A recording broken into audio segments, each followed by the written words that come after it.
Bismillahirrahmanirrahim. Class, today we will discuss the topic e-commerce and website. Then हम इसमें discuss करेंगे how it help in business and earn money. First of all e commerce को हम study करेंगे कि e commerce का introduction क्या है। ई कहते हैं इलेक्ट्रॉनिक कॉमर्स। अब इसके अंदर इलेक्ट्रॉनिक कॉमर्स से मुराद है कि हम इलेक्ट्रिकल डिवाइसेस को यूज़ करते हैं, ठीक है। मीन्स टू से इलेक्ट्रिकल डिवाइसेस से मुराद है कि हम ऑनलाइन बिज़नेस करते हैं। कॉमर्स से मुराद है बिज़नेस करते हैं, तो हम इसके अंदर क्या करते हैं, ऑनलाइन बिज़नेस करते हैं। और ऑनलाइन बिज़नेस में हम यूजुअली क्या कर रहे होते हैं, प्रोडक्ट की सेलिंग करते हैं। तो ये हमारे पास क्या आता है, ऑनलाइन बिज़नेस होता है। और इसके अंदर हम क्या कर रहे होते हैं, सिंपली हम किसी ना किसी चीज़ की, किसी ना किसी प्रोडक्ट की सेलिंग करते हैं ऑनलाइन। अब जब ऑनलाइन सेलिंग करते हैं तो हमारे पास सबसे पहले इसको सेल करने के लिए कुछ क्राइटेरिया होता है कि हमारी जो प्रोडक्ट है, ठीक है, उसकी नेचर क्या है। नंबर 2, उसकी मार्केट में डिमांड कैसी है, ठीक है, क्या ये हमारा बिज़नेस रिलायबल है या नहीं। नंबर 3 पे प्रोडक्ट की नेचर से मुराद ये है कि क्या प्रोडक्ट वैल्यूएबल है और इसी तरह से इजीली ये डिफॉर्म तो नहीं हो जाती, ख़राब तो नहीं होती है। अगर ऑनलाइन हम इसको फॉरवर्ड ट्रांसफ़र करते हैं तो क्या इसमें कोई नेचर, इसके केमिकल कंपोनेंट में या कोई भी अगर आपके पास से ये प्रोडक्ट है तो वो किसी न किसी कंडीशन की वजह से उसकी नेचर जो है वो चेंज ना हो जाए। या मार्केट के अंदर उसकी डिमांड देखते हैं कि हम कोई ऐसी प्रोडक्ट सेल करें जिसकी डिमांड मार्केट में ना हो, तो वो भी हमारे लिए क्या होती है कि वो बिज़नेस में हेल्पफुल नहीं होती। इसी तरह से हम नंबर 3 पे ये देखते हैं कि हमारे पास कोई ना कोई वेबसाइट हमारी होनी चाहिए, ठीक है, अपनी वेबसाइट होनी चाहिए। अब वेबसाइट को भी हम फर्दर देखेंगे कि वेबसाइट क्या होती है। उस वेबसाइट के ऊपर आप किस तरह से आप अपनी प्रोडक्ट को लॉन्च करते हैं और अपने प्रोडक्ट को सेल करते हैं। फिर इसके बाद आपके पास ऑनलाइन स्टोर होना चाहिए, ठीक है। ऑनलाइन स्टोर से मुराद ये है कि आप जो भी प्रोडक्ट सेल करना चाहते हैं उनकी पिक्स बनाएंगे, ठीक है, उनका फ़ोटोशूट होगा और फ़ोटोशूट करने के बाद आप क्या करते हैं, उसको अपलोड कर देते हैं। जब आप अपलोड करते हैं तो उसके अंदर आपने ये देखना होता है कि आप अपलोड, जैसे फॉर एग्ज़ाम्पल के तौर पर अगर आप देखें तो जो जैकेट्स हैं लेदर की, ठीक है, यूजुअली हमारे यहाँ पर ये पाकिस्तान में ये जैकेट्स लेदर की बहुत ज़्यादा इन है, बनाई जाती हैं स्पेशली सियालकोट के अंदर। और अगर इन जैकेट्स को देखा जाए तो ये जैकेट्स जो हैं आप ई कॉमर्स के ज़रिए से कनाडा, ऑस्ट्रेलिया और डिफरेंट और कंट्रीज़ में इनको सेल किया जा रहा है। अब ये ई कॉमर्स के ज़रिए से कैसे सेल किया जा रहा है, जैसे मैंने कहा कि आपका ऑनलाइन स्टोर होना चाहिए। फिर उसके बाद आप उनकी पिक्स और अपलोड करेंगे फ़ोटोशूट। तो आप क्या करते हैं, सबसे पहले अपनी वेबसाइट क्रिएट करते हैं। उस वेबसाइट के ऊपर आप अपना ऑनलाइन स्टोर मीन्स अपना जो भी आपका कारोबार है उसके बारे में बताते हैं। फिर उसकी पिक्स या फ़ोटोशूट जो है वो अपलोड करते हैं, ठीक है। अब उसके बाद जब आप पिक्स और अपलोड करते हैं तो फिर आपके पास ये जो है ओवरऑल, ठीक है, होल वर्ल्ड, पूरी दुनिया के अंदर जो है ये आप इसकी मार्केटिंग करते हैं। और जब आप इस पूरी दुनिया के अंदर इसकी मार्केटिंग करते हैं तो इसका फ़ायदा ये होता है कि जब हमारे पास फ़िज़िकल या इसको मैनुअल कह लें स्टोर होता है तो हमारे पास कस्टमर उतना हमारे उस बिज़नेस से इंट्रोड्यूस नहीं होते और यहाँ पर कस्टमर की जो मूवमेंट है वो कम है। लेकिन जब हम ऑनलाइन कर देते हैं तो ऑनलाइन के अंदर जो हमारी मार्केटिंग है वो ऑल ओवर द वर्ल्ड होती है, ठीक है।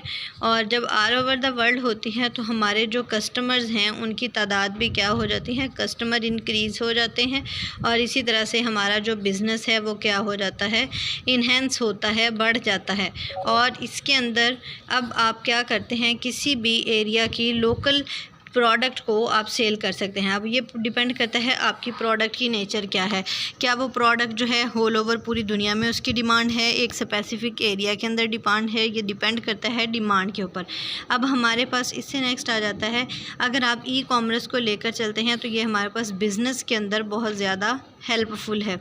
अब जैसे कोरोना के दौरान में जितनी मार्केट थी वो सारी की सारी बंद हो चुकी थी, ठीक है, मार्केट क्लोज थी, लेकिन जो लोग ऑनलाइन ई कॉमर्स को इस्तेमाल कर रहे थे, ठीक है, उनकी प्रोडक्ट जो थी वो ऑनलाइन ई कॉमर्स जो था वो स्टिल वर्किंग, वो वर्क कर रहा था। हालांकि उन दिनों में तमाम मार्केट्स बंद हो चुकी थी, लेकिन ऑनलाइन सेलिंग एंड बाइंग जो है, इसका जो ऑनलाइन सेलिंग एंड बाइंग का जो प्रोसेस है वो चलता रहता है, क्योंकि उसके दौरान में हमें डायरेक्ट अपने ऑनलाइन स्टोर से ही प्रोडक्ट को इंपोर्ट कर देना होता है या दे देना होता है। अब इसी तरह से नेक्स्ट हमारे पास आ जाता है, हमने कहा कि हमें एक वेबसाइट की ज़रूरत होती है। अब वेबसाइट क्या होता है, सबसे पहले तो आपको ये पता होना चाहिए कि वेबसाइट जो होता है set of related web pages, set of related web pages, ठीक है, under a single domain, under a single domain. अब ये क्या होता है, set of related web pages under a single domain, इसको क्या बोलते हैं, जब आपके पास फॉर एग्जांपल अगर आप देखें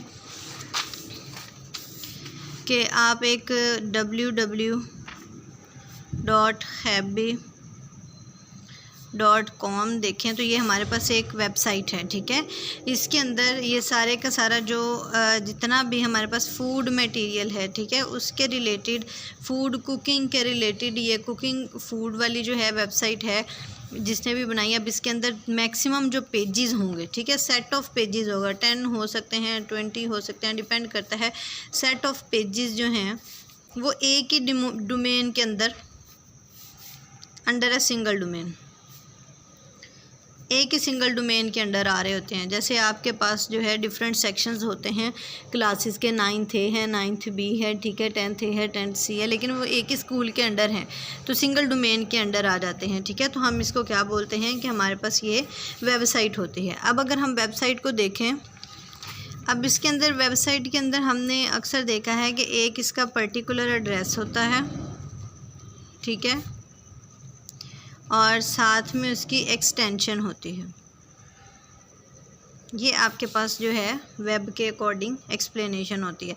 अब वेबसाइट कैसे हेल्प आउट करती है, आप क्या करते हैं, आपको किसी भी चीज़ के बारे में सर्च आउट करना है, जैसे फॉर एग्जांपल आप फूड, इसकी नेचर के बारे में स्टडी करना चाहते हैं, ठीक है, या कुकिंग ऑफ फूड देखना चाहते हैं, या इसके अलावा आप फूड के अलावा अगर एजुकेशन की साइड पे आ जाएं तो एजुकेशन के अकॉर्डिंग आप इसमें कोई पेपर देखना चाहते हैं, या इसके अलावा आप कहीं पर कोई सर्च करना चाहते हैं तो आपके पास स्पेशल इंजन्स होते हैं, ठीक है, सर्च करने के लिए। उन इंजन्स में जैसे आपके पास आ जाता है गूगल, एक सर्च इंजन है, ठीक है,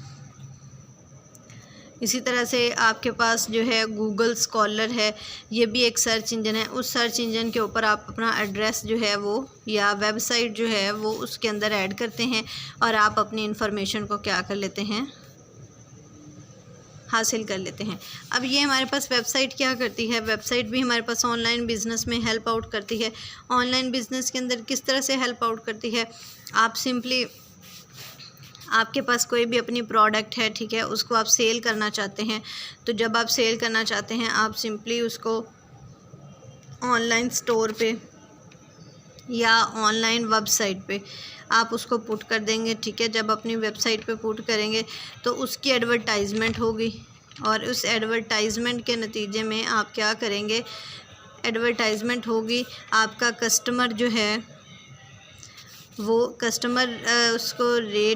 कस्टमर रेट इंक्रीज़ हो जाएगा, ठीक है। जैसे ही कस्टमर रेट इंक्रीज़ होगा तो प्रोडक्ट सेलिंग जो है वो भी क्या हो जाएगी, इंक्रीज़ हो जाएगी। अब ये जो सारे का सारा बिज़नेस है इसके अंदर एक टर्म होती है जिसको आपको मस्ट है याद रखना चाहिए, क्योंकि बिज़नेस जो है वो सारा एंटरप्रेन्योरशिप के अंदर आ जाता है। बिज़नेस एंटरप्रेन्योरशिप क्या होता है कि आप कोई ना कोई स्मॉल फ्रेंचाइज से स्टार्ट करें, ठीक है। छोटे से छोटे बिज़नेस को जब आप स्टार्ट करें और उसके बाद आप उसको लार्ज बिज़नेस में एक्सपेंड कर लें, तो एंटरप्रेन्योरशिप क्या होता है, सिंपली बिज़नेस होता है। अब इसके अंदर आपके पास जो है इनोवेशन होनी चाहिए। जो वर्ड है इनोवेशन का है। एंटरप्रेन्योरशिप से ये है कि जब आप बिज़नेस स्टार्ट करते हैं, जब आप ऑनलाइन बिज़नेस स्टार्ट करते हैं, तो आपको इनोवेशन का पता होना चाहिए। इनोवेशन क्या है, जैसे आपके पास आपने एग्जांपल देखी है कि हेड्स एंड शोल्डर वाले जो थे, इनका एक शैम्पू आया था न्यू, ठीक है, जिसको उसके अंदर मेंथोल ऐड किया हुआ था, ठीक है।